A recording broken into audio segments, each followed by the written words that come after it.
imagine Gambia is a very poor country. Let's face the facts.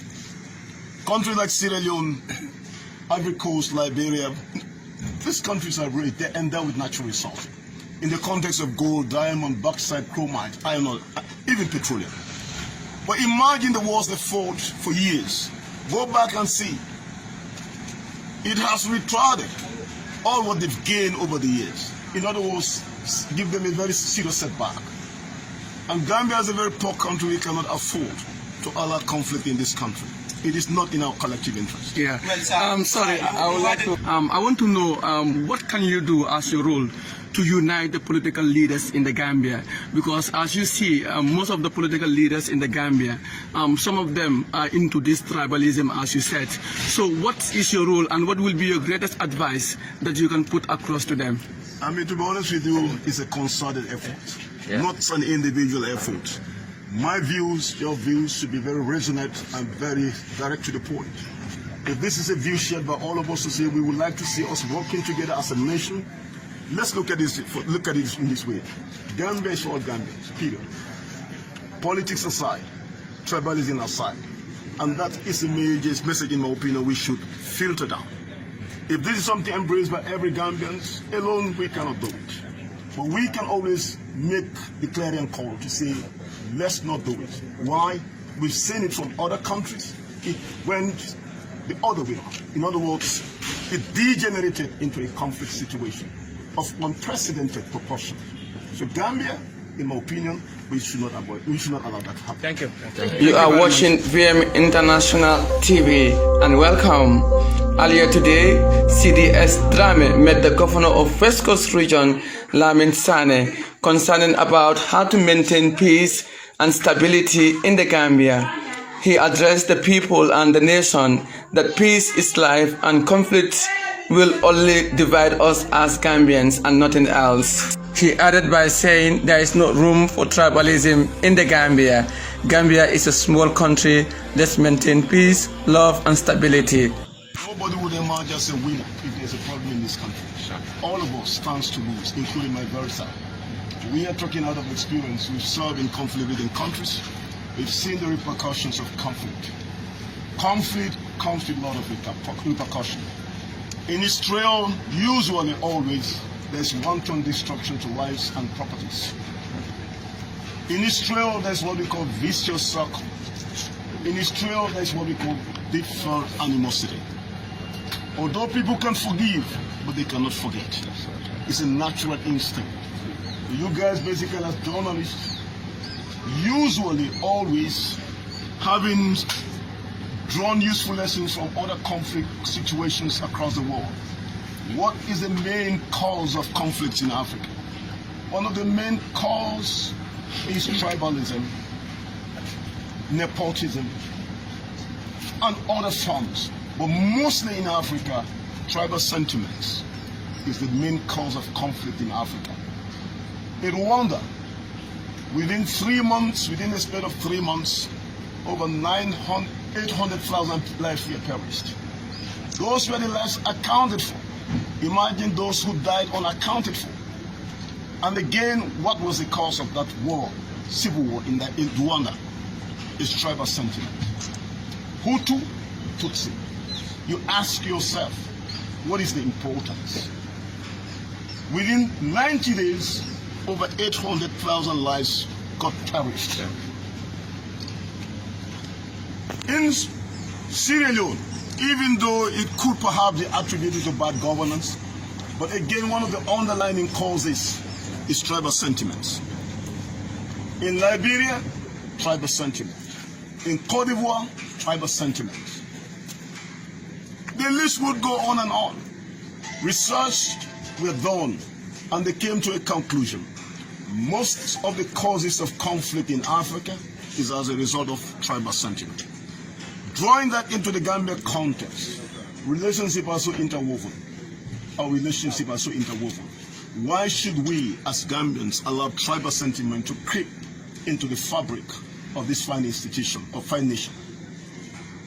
Let me be very clear. No individual tribe stands to win if there is a conflict. All of us would be a loser. I'm talking out of experience. either directly or indirectly. Everybody is going to be a loser. There's nobody would emerge as a winner. Nobody would emerge as a winner. Virtually everyone is going to be a loser, directly or indirectly. So we have a choice to make. Gambia, by the very size of Gambia, by the very nature of Gambia, we're all interrelated, directly or indirectly, through intermarriages. So then, let's ask ourselves this question. What is the rationale to advance tribal sentiment? What do we gain out of that? Let me ask you this question. You are the peace ambassadors. Let's give peace a time. Politics should not divide us. Tribal sentiment should not be encouraged, but rather should be condemned. They're all peace-loving Gambians. That's my strong message I want to share with you. Well, sir, you as the CDS of the Gambian National Army, an army as an institution, what are you doing to make sure that you curb, tribalism in the country? If you look at it, I've been going around the country. I've engaged my troops. The essence of my trip is to see the working and living conditions of troops under my command. Equally use that moment, perhaps, to put across or use the platform to share with them my perspective as to what I expect from each and every one of them. And the perspective is such a wide perspective. How do we reorganize and restructure the armed forces? And what individually and collectively we can play to advance that agenda as a team. Because in my strong view, it's a teamwork.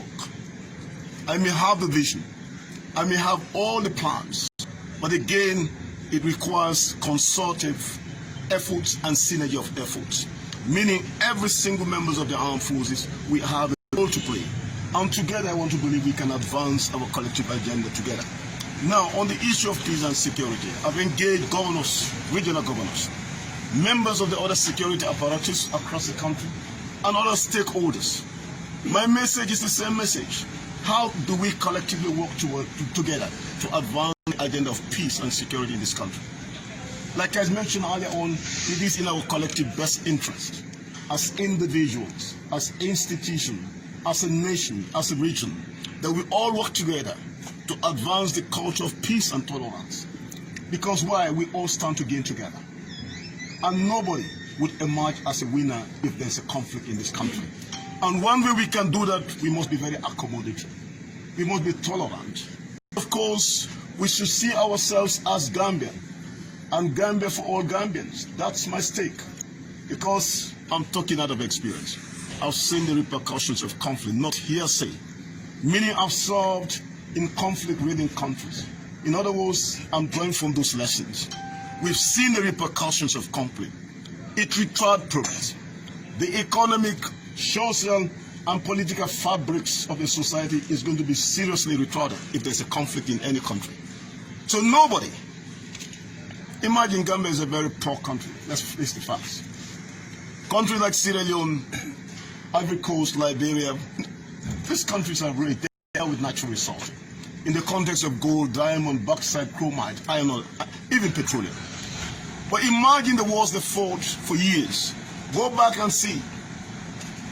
It has retarded all what they've gained over the years. In other words, give them a very serious setback. And Gambia is a very poor country. We cannot afford to allow conflict in this country. It is not in our collective interest. Yeah. Well, sir, sorry, I would like to... You had a closed-door meeting with the governor, Mr. Sane. What was the theme of the discussion? I mean, like I said, I've been going around meeting governors, and the message is just the same message. Those governors basically represent clans, societies, groups, and we want to believe as an institution we cannot do it by ourselves alone. That is to say, even though we're endowed, we're the custodians of the constitutions, we are the vanguard when it comes to the integrity and sovereignty of this country.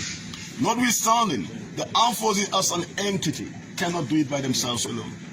Hence, there is a need for collaboration and cohesion of efforts across all sectors and all areas of organization, which is why we believe the governors, they have a critical and pivotal role to play. Because they administer people, we expect them perhaps share with the average Gambians the need for us to work together. more so in the interest of how do we have peace and tranquility in this country. They have a role to play. My message is one of those. And also, how perhaps we should denounce violence in this country.